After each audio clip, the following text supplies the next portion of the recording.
Cool. Good morning. Thanks, Ollie, for leading us. Thanks for the worship team for facilitating the incense of worship to rise in this place. And it's great to have our old friend Martin serving us on the bass. Welcome back.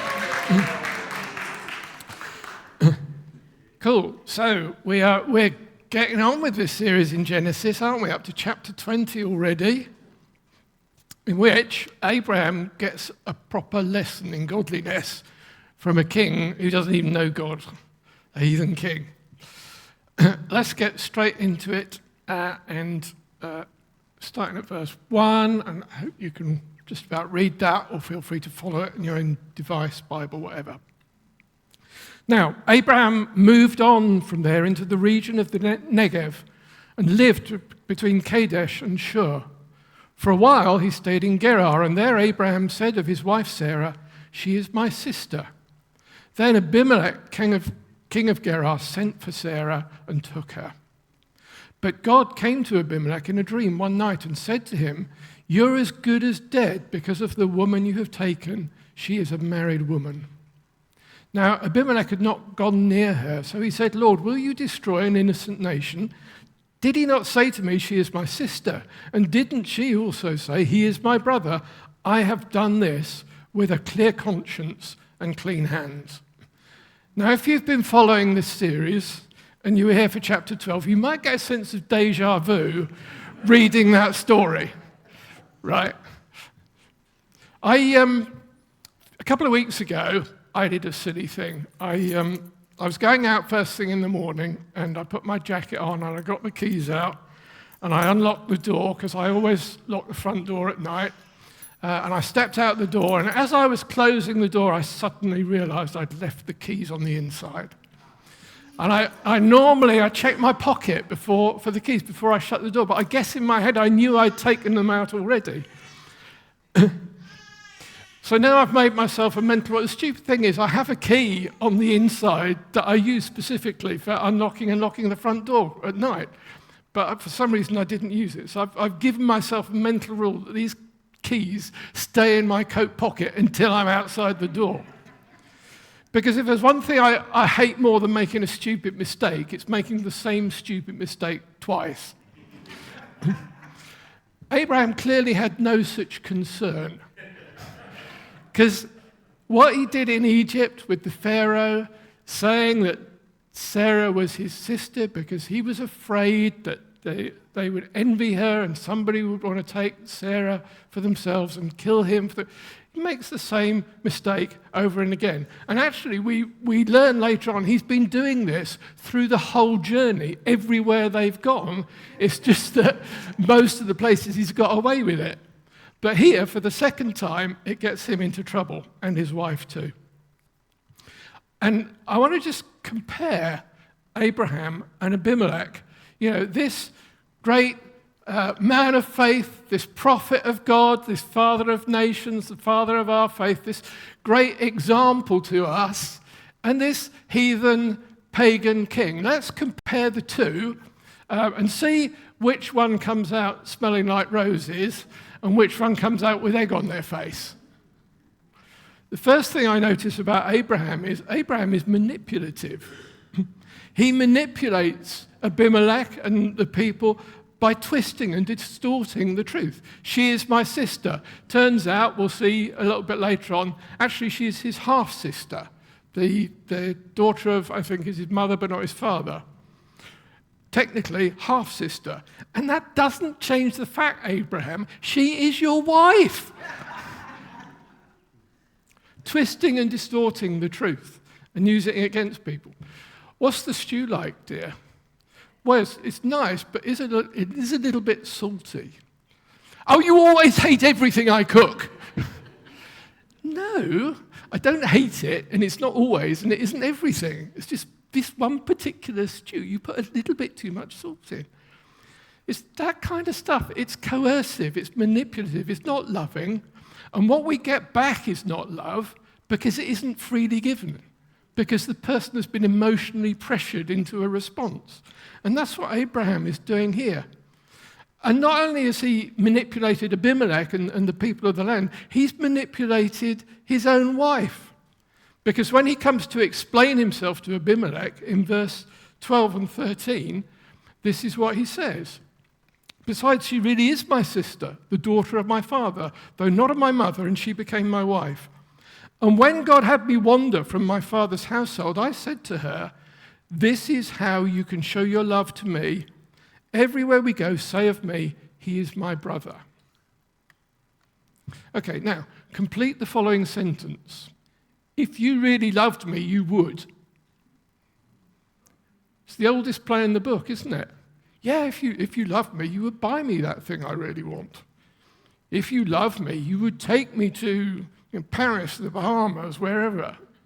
If you really loved me, you would sleep with me. That's what Abraham is doing. Pulling people's strings, applying emotional pressure, making them feel bad if they don't do what you want to do. So he sits Sarah down, he probably has the servants cook her favourite meal, candle on the table, looks into her eyes, flutters his eyes and says, Sarah, sweetest, my darling, if you love me, this is what you'll do. It's not godly, it's selfish, it's unkind, it's destructive to the relationship. Sarah could just as well have said to him, well, if you loved me, you wouldn't put me in that position. This is Abraham, the father of our faith. Man of faith, father of nations, prophet of God, and he's behaving like a proper scumbag. Maybe there's a lesson for that in us, for us in that. Abimelech, on the hand, he comes out with integrity. He is straightforward. He takes this dream that God gives him at face value, and he takes what God says at face value. And he says to God, I've done this with a clear conscience and clean hands. And actually, God says to him in the dream, yes, I know you did.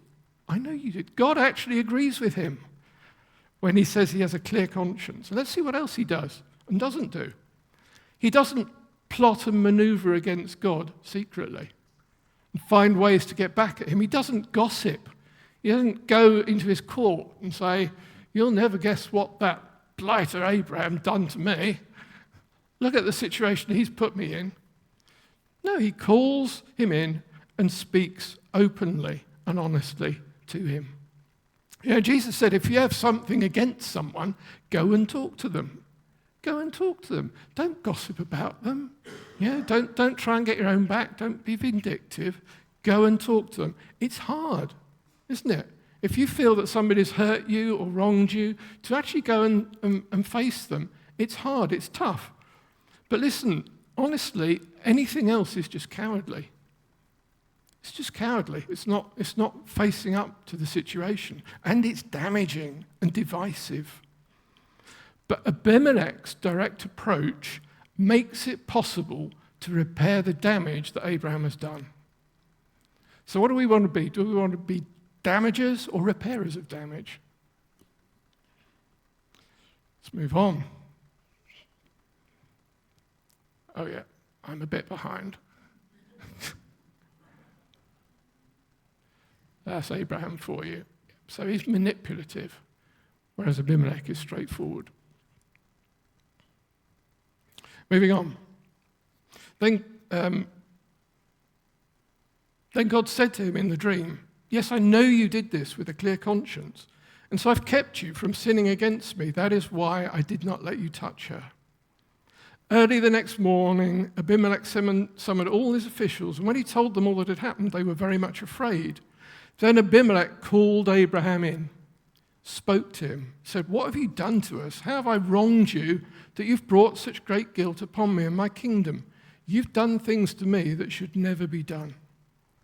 And Abimelech asked Abraham, what was your reason for doing this? And these are key verses too. What was your reason for doing this? And Abraham replied, I said to myself, there is surely no fear of God in this place, and they will kill me because of my wife. So first up, Abraham is jumping to conclusions. I said to myself, you don't find anything new by talking to yourself. I must admit, I talk to myself. It's not usually very informative. When I was young, I was quite lazy about getting properly informed about things. I'm not really a detailed person. Maybe I'm just lazy, I don't know, but I couldn't be bothered. After a few humiliating experiences where I expressed an opinion and ended up looking stupid because I hadn't bothered to find out the facts, I learned actually that getting informed, finding things out, checking out the detail is really important. I had to learn it through those painful, humiliating moments of looking and feeling stupid. You may have noticed the internet, right? It's full of people who make up their minds on some tiny little snippet, one experience that they personally have had, a little bit of gossip, something they've seen or read on a website that looks convincing, right? And that's part of the reason why we have a president of the most powerful nation on earth who's a pathological liar and is also one of those people who doesn't bother to find out the information and jumps to conclusions. I had a debate with a friend of mine on Facebook about that. And Margaret Thatcher, for those of you who aren't that old, she was a prime minister. People don't like her. But say what you think and like about her, she had a reputation for not making a decision until she'd found out the facts. And there's a verse, Proverbs 18, I love the Living Bible translation. What a shame. Yes, how stupid to decide before knowing the facts. Now, Abraham hasn't found out the facts. He's just made up his mind. There is no fear of God in this place. But he couldn't have been more wrong. Because when Abimelech summoned all his officials and explained what happened, it says they were very much afraid. The fear of God was there. Abraham just hadn't spotted it. In contrast, Abimelech asked questions. He said to Abraham, what's your reason for doing this? Instead of flying into a rage, instead of taking offense, he bothers to find out what's really going on here. A few years ago, we had as far as I know, they still have, our largest client at work. And the company I worked with was involved in helping businesses sell online. Okay, we provided the software and the services to enable a business to do that. Our biggest customer, multi-million-pound company, rang me up and said, I've got an order and the numbers don't add up. There was something somewhere in the items in the order, the total value of the order, the tax charge and all the rest of it. It didn't add up. And he was not a happy man.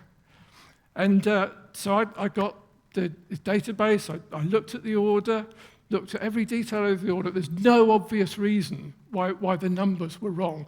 And I just knew this is going to be really hard to find out what's causing this. Somewhere I think we had 2 million lines of code, somewhere there was a little tiny glitch that on a rare occasion, for some unknown reason, caused an order to be recorded in which the totals didn't add up. And I chatted through with our technical director, and so we went back with a quote to fix this problem. And it was a high quote, because we knew this was going to take ages. And the customer was not happy. He was fuming about the price we were quoting. So I said to Sam, okay, Sam, how often is this happening? And he went quiet for a moment. He said, that's a good question. I'll go and find out. And I think they were taking about 1,000 orders a day. It's a golfing website.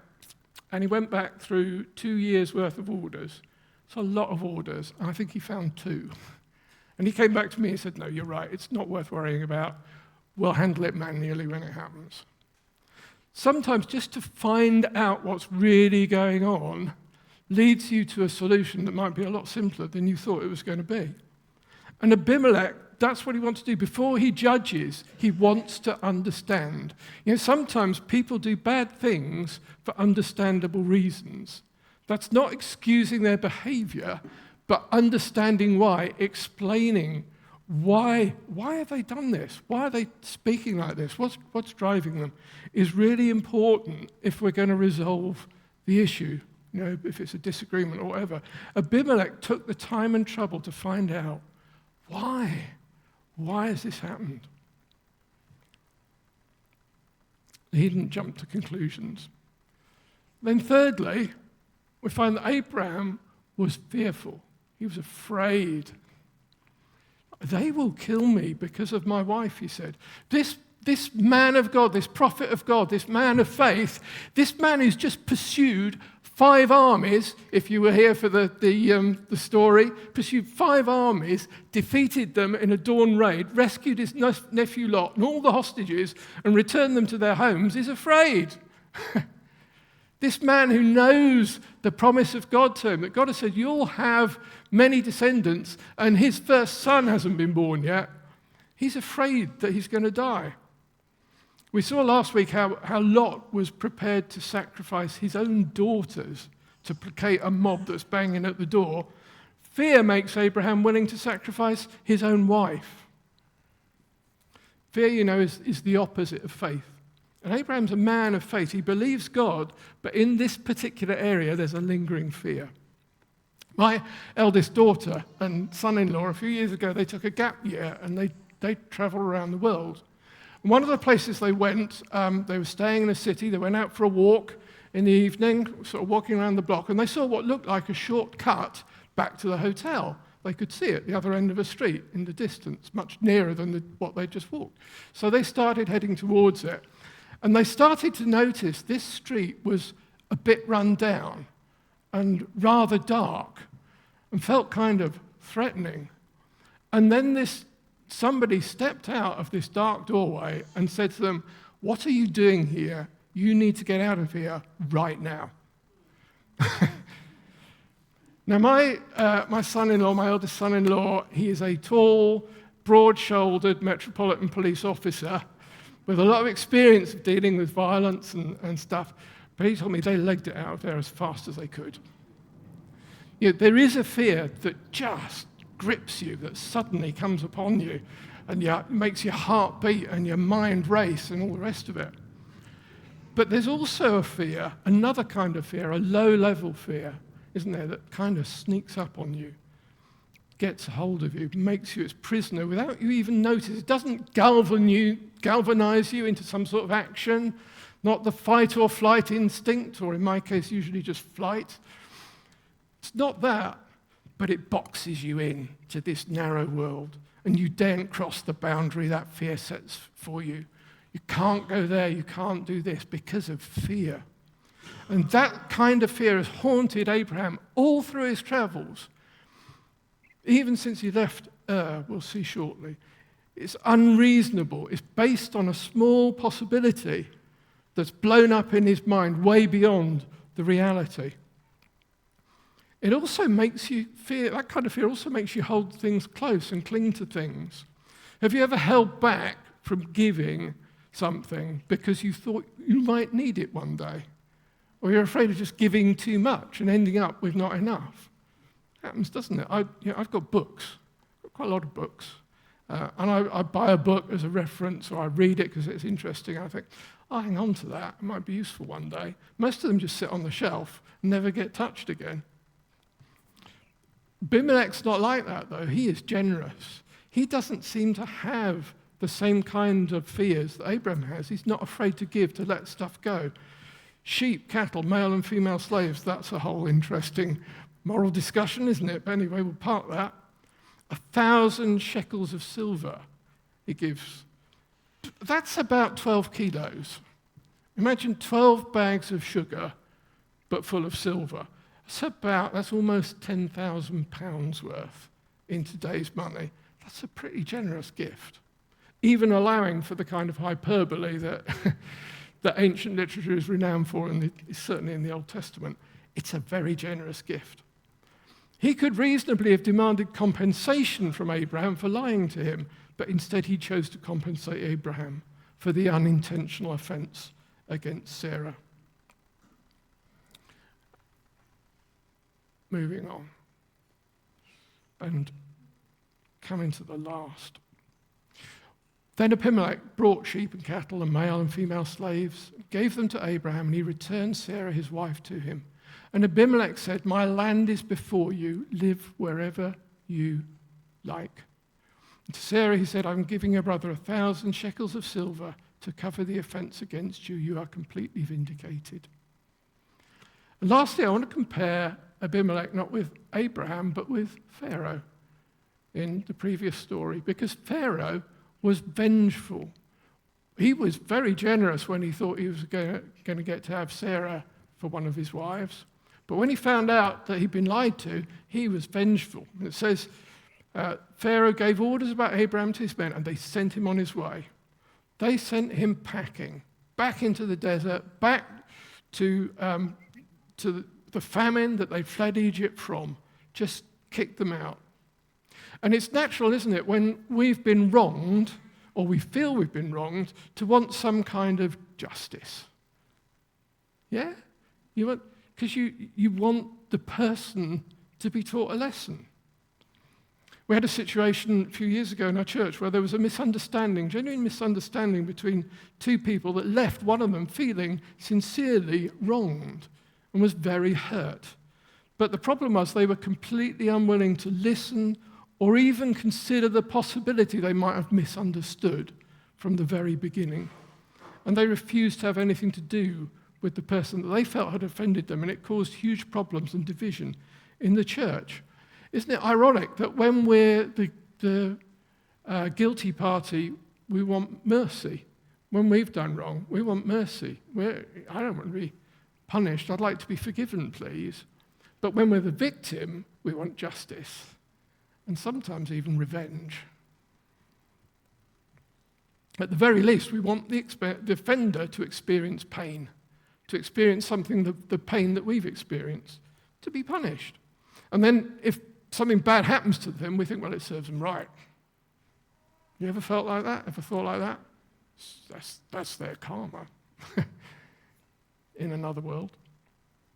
How different from Jesus, who was willing to be wrongly accused for us, to have all our wrongdoing heaped on him and take our punishment on himself willingly and gladly. Isaiah, the prophet, looking forward to Jesus, the Messiah who was to come, said, surely he took up our pain and bore our suffering, yet we considered him punished by God, stricken by him and afflicted. What a difference, what a different attitude. And we find something similar in Abimelech because he was forgiving. He didn't kick Abraham out. He said, my land is before you, live where you like. He continued his welcome in spite of the offense and in spite of the hurt and what Abraham had brought. Now, maybe he saw Abraham as some kind of lucky charm, this prophet of God. Perhaps he'll bring blessing if we keep him around. I don't know. But for whatever reason, he didn't hold a grudge, but he forgave. He forgave. The time, I think it's long gone, but briefly and in summary, Abraham's manipulative. Let's be straightforward as people. Let's be honest. Let's be upfront. Let's ask questions before jumping to conclusion. Let's be full of faith and generous, not giving way to fear, because fear is the enemy of faith. Jesus came to set us free from fear. Not being vengeful, but forgiving. And lastly, and this is perhaps the sting in the tail, remembering who Abraham and Abimelech were, let's not be self-righteous, but let's be ready to learn lessons in godliness no matter where they come from. Even if they come from people we might consider less godly, less Christian, whatever, than ourselves. You know, God can use all manner of people to teach us and to do his work in our lives, even a heathen king like Abimelech. Amen? Amen.